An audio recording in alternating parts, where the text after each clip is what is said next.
colgarlo. Ok, posiblemente voy a colgarlo aquí mismo, por ejemplo. Estará listo para mañana. Hoy voy a trabajar aquí. Okay. Beautiful.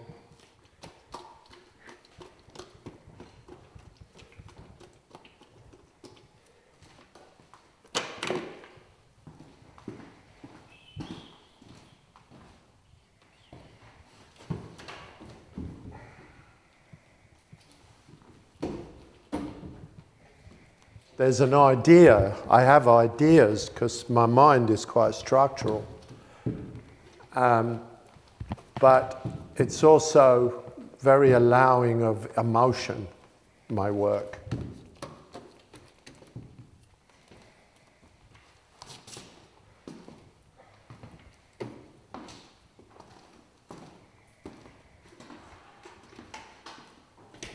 I make the painting the way a person would make music, you know, jazz music or rock music or whatever. You make some music and then afterwards, as you make the music, the meaning of the music is produced.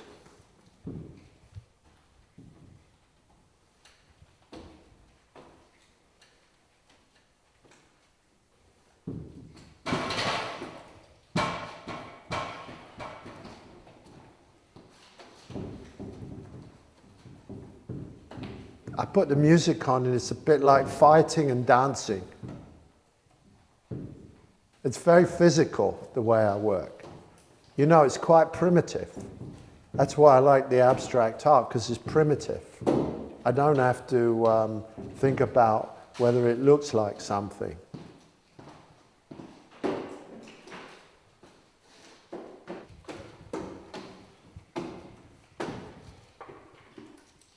My work is a continuum. It's a river of work. I don't stop and think, oh, I better have an idea. That's not how I work. And it's not like I come in and I think, oh, I feel very emotional today. I think I'll paint in red. No, it's not like that either. It's work. I work. And out of the work, things come. Making art is 95% work.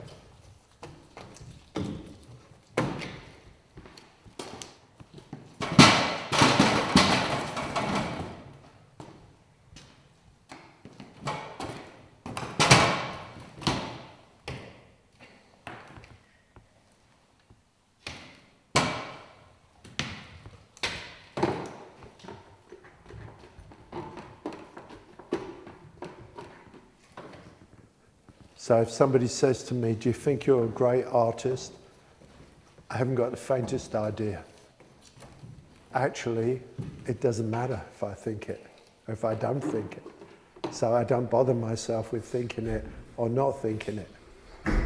See, I don't bother with things that I don't need. It never occurs to me to ask the question, are you happy with this? I just do the best I can do, and that's what I can do. I went to work when I was 15 in a factory. I don't come from the world of expectation. The world I come from, you have no expectation. With abstraction, it's very easy to end up with decoration. So you have to find a way to not end up with decoration. And that means that you need somehow content, subject. Every artwork needs content and subject. Abstraction has to communicate in some way. It has to mean something. It can't just mean nothing. Because if it means nothing, or if it's just a design, and if it's just about pictorial resolution, then what you're making is art for hotel lobbies. So art has to kind of either bother you or engage you or grab you in some way. And it has to have deeper meaning than just a design or a look.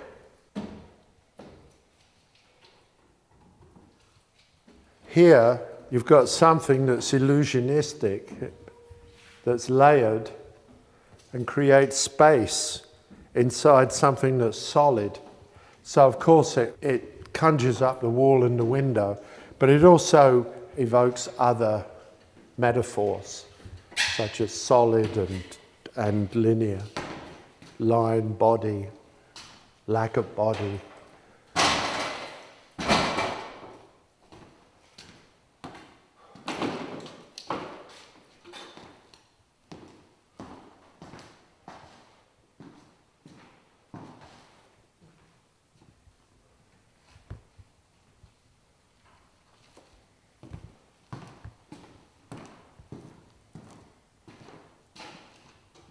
Here, the metaphor obviously is a very old one, which is the metaphor of the window.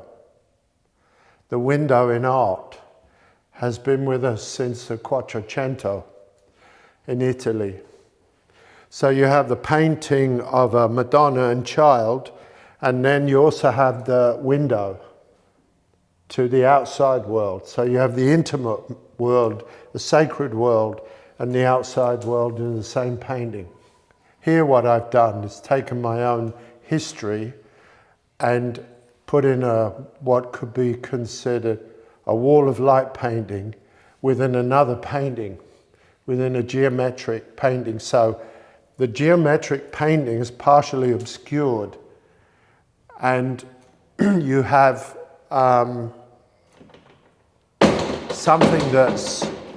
something that's got space in it, but it's essentially flat inside something that refers to a geometry. But one, in a sense, is in a fight with the other. I think discord is very important in art to keep it alive. In the paintings of Tintoretto, Picasso, and Matisse, you have this sense that the painting is never quite resolved in some way. This is a very important element in their work, and it's something that I took up and brought it into the world of abstraction. A lot of the foundation of my work is based on the idea of weaving and carpets, quilts. So all these patterns that you see in the world, particularly outside Europe, are brought into Western art. And the treatment, the way it's painted, is clearly Western. Mm-hmm. But what's being painted is not Western. So the contradictions in the painting are very interesting to me. And it's very concerned with how to make something alive, how to make it engaging. Not that you like it or not like it. Yeah. You know, it's not so simple as that. I'm not looking for example, harmony. In America, in a certain period, there was the period of formalism in abstract painting. associated with the triumph of abstract painting, American abstract painting.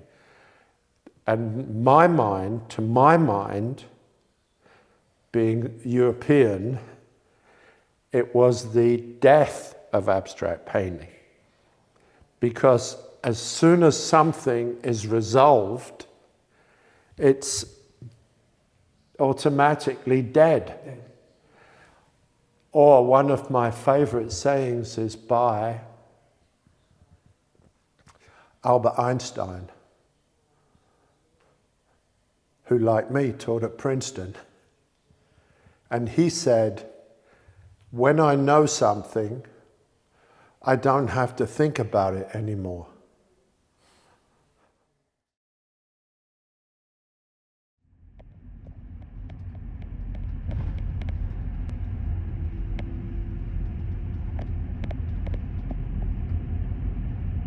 Sean Scully hubo un tiempo de su vida que mantuvo un estudio abierto aquí, más de 14 años.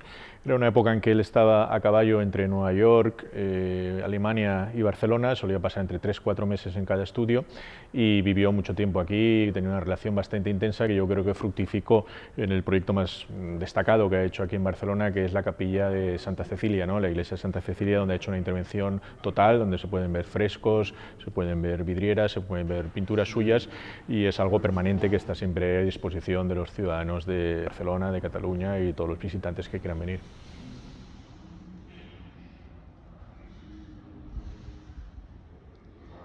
Él tiene una gran amistad con el padre Laplana, que fue quien en su día Sean y su mujer Lilian empezaban a pasear cerca de Montserrat. Conocieron al padre Laplana, conocieron toda esa actividad de Montserrat en el pasado como de defensa de las libertades. En la etapa franquista le interesó mucho esa vertiente, empezó a cultivar la amistad con el padre Laplana y de hecho fue quien bautizó a su hijo Oisin y donó una primera pintura de la montaña de Oisin a la colección del Museo de Montserrat y luego ya esa amistad que siguió trabajándose y siguió expandiéndose, pues fructificó en lo que es ya la iglesia de Santa Cecilia y esta intervención total en la iglesia.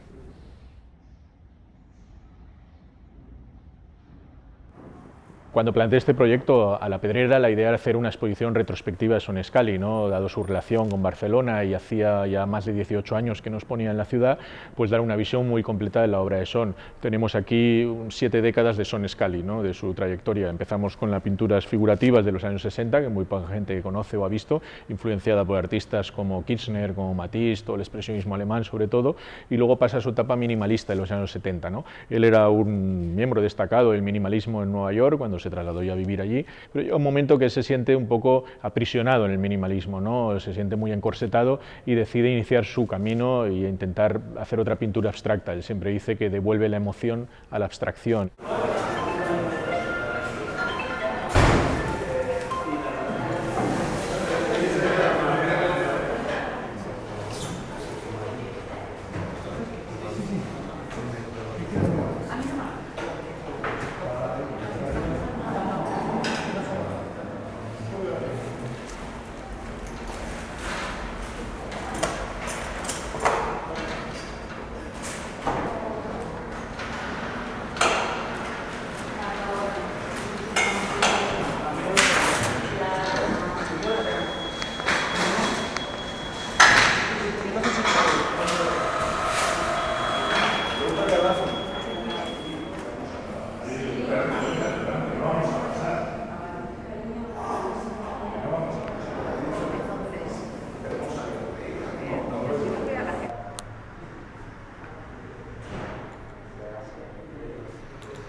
Effort and adoration of the work is paramount, more than anything else.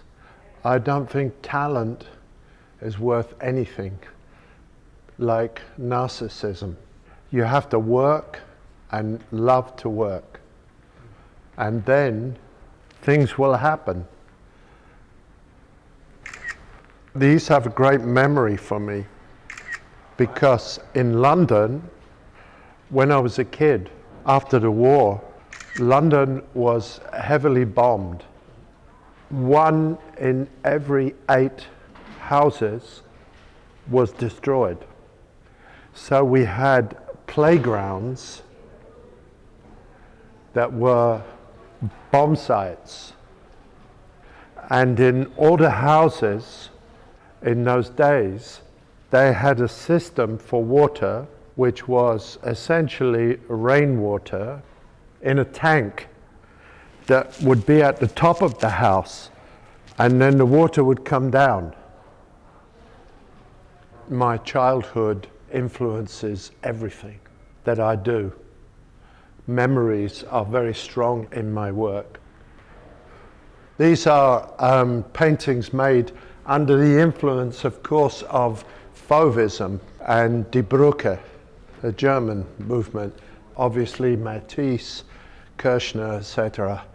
I used to make realistic portraits, and then one day I was liberated by a teacher who said to me, "You have a very strong sense of color, so why don't you get a big brush, get the biggest brush possible, and paint with color, and forget the details." So I started to do it, and I really liked it. I don't like perfection. That's why I like people. If you like perfection, you can't like people. Because people are imperfect. And so is life. When I got a house in London in 1989, the first painting I made was this one, which is called Empty Heart. It's an homage to my son, Paul, who died in a car wreck when he was 18. And I find it to be a very tragic painting, but also poetic, because the differences between the blacks in the middle and the blacks outside are brown and blue. And then the difference between the whites is red and yellow. So it's based on very subtle differences, but it's an extremely emblematic painting. So you have the power and the delicacy. This painting, Africa, here you have something that's enormous and brutal, but then here it's kind of delicate. It's based on this delicate pale light that I saw a lot in Morocco, and this brutal wall that I also saw in Morocco. And this one, this is called Falling Wrong. And someone said to me, "Why is it called Falling Wrong?" And I said, because falling wrong is more interesting than falling right. Because falling right only has one result. But falling wrong, you can fall wrong in a million different ways. So this is kind of, it's a painting of imbalance. And this is called Spirit. They almost look like stone tablets that I saw in Coba in Mexico.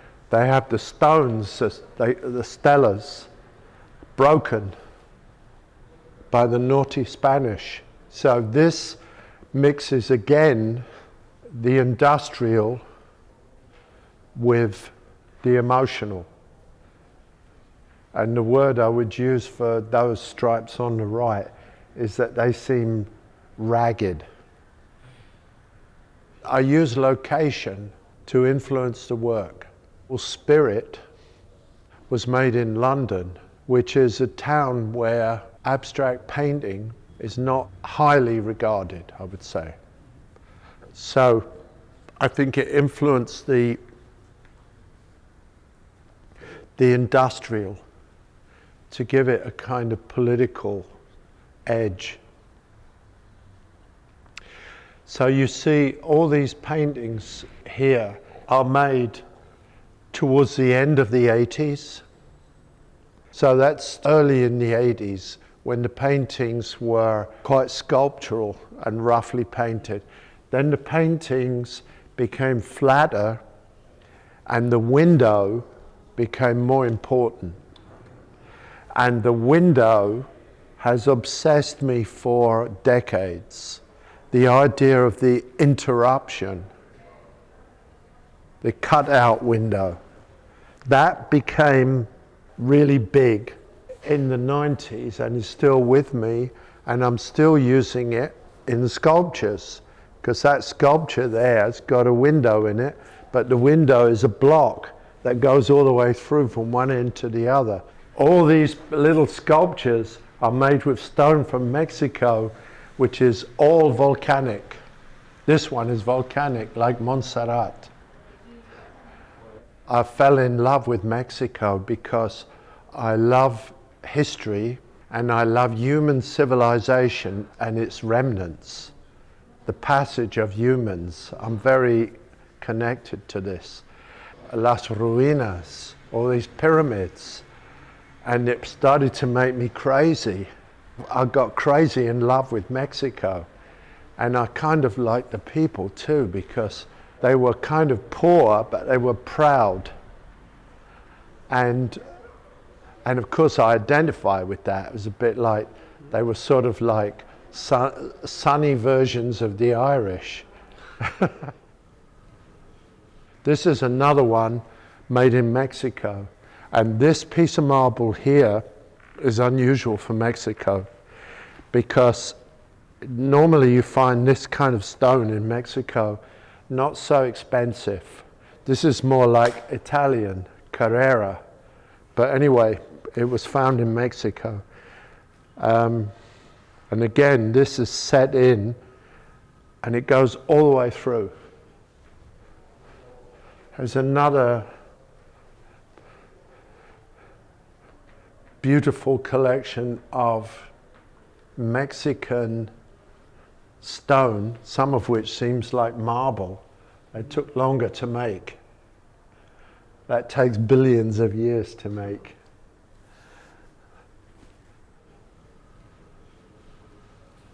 Work on paper is very important to me. These are made in Barcelona, in Calle Joaquin Costa, a studio that I really did love. It was beautiful and very atmospheric. These are made with oil stick, which is basically oil paint in a stick that you can draw with. It's a beautiful medium. And Barcelona gives you a lot in terms of atmosphere and sensuality and a kind of dark, contrasting light. Black, red, yellow, as I think of when I think of Barcelona. And of course, you know, red, yellow is the flag of Catalonia, and you see it very often. And no doubt it got into my head. And I began to make a lot of small paintings in Barcelona, because you can make very crowded surfaces with these pink colors. Picasso used a lot of pink. And I use a lot of pink too. I don't know why.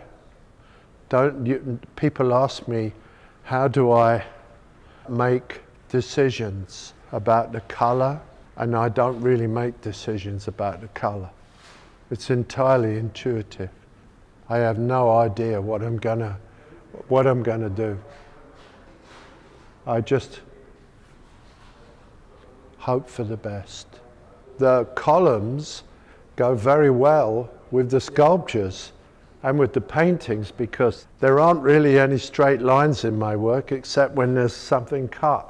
But all the painting and all the edges are all negotiated, like this, very related to this. So these come from a particular time when the position of painting became quite fragile. And I think these represent it perfectly, metaphorically, because it's as if the painting moved from being here, secure on the wall, to like here, losing its position. So it's metaphorically related to that period in time. And all these ones were connected to the wall just by an edge. The last edge, or the last way to connect it to the wall before it had to come off the wall. So for me, to make sculpture was very easy, because I've always thought about things three-dimensionally.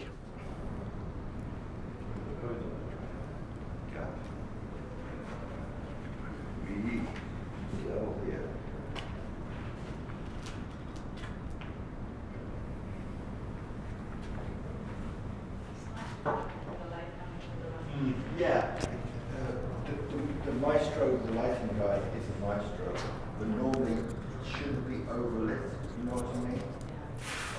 What I love about glass is that it's something and not something.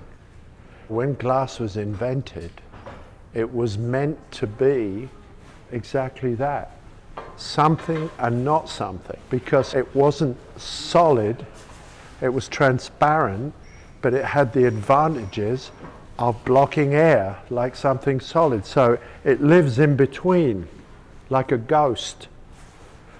And I did some projects in churches, and this made me think a lot about glass and how it's an object that is in between, because the only way you can make this is with fire.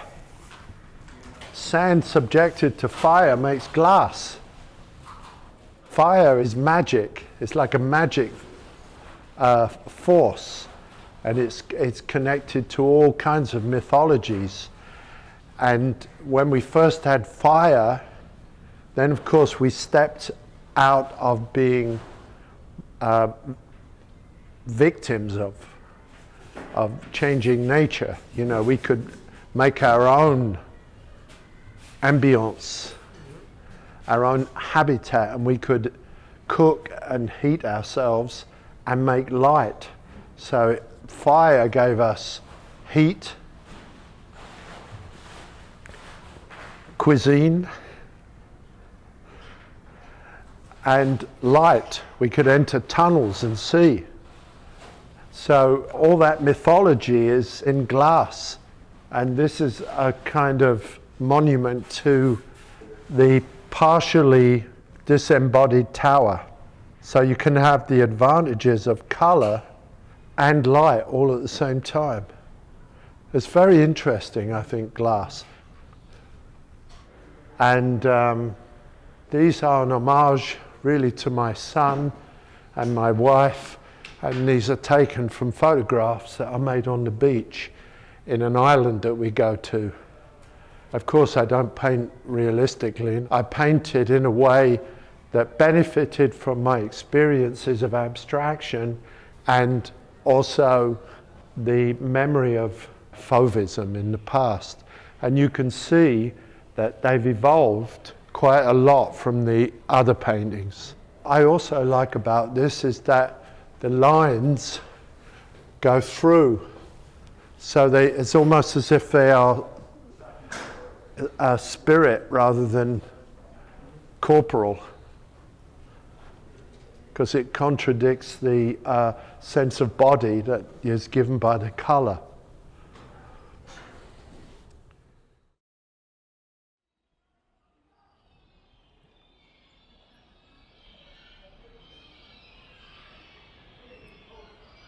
We have to live together whether we like it or not.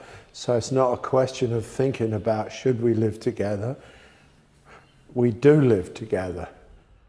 And the sculpture in Hanover Square are blocks that are really just cut from below the earth and presented on the top of the earth for us to look at and wonder at. Because really all I'm doing with a sculpture like that is representing something that has been made over billions of years. I didn't make it.